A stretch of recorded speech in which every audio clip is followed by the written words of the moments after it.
Hello everyone, আজকে চলে এসেছি ঘুরঘুর করতে ছেলে আর আমি। তো সাথে ছিল আমার বান্ধবীরা, তারা চলে গেছে, তাদেরকে থাকতে বললাম তো থাকলো না। তো বিষয়টা হচ্ছে যে ছেলে তো আবদার করেছে, এখন রেস্টুরেন্টে যাবে, তো না নিয়ে আর পারলাম না, তো চলে এসেছি।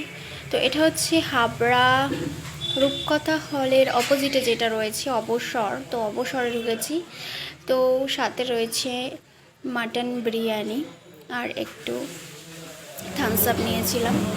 তো ভালোই খেলাম, খুব দারুণ বানায় মাটন বিরিয়ানিটা, তো খুব সুন্দর লেগেছে। আর এখানকার প্রত্যেকটা খাবার এতটা সুস্বাদু করে, পুরো লাইট, মানে কোনো মশলা, খুব বেশি মশলা এখানে দেয় না। তো বাচ্চাদের জন্য খুব ভালো অ্যাভেলেবেল পাওয়া যাবে এখানে সব ধরনের খাবার। তো খুব ভালো লেগেছে খেয়ে। তো সাথে একটু থামস আপ খেয়ে নিয়েছি।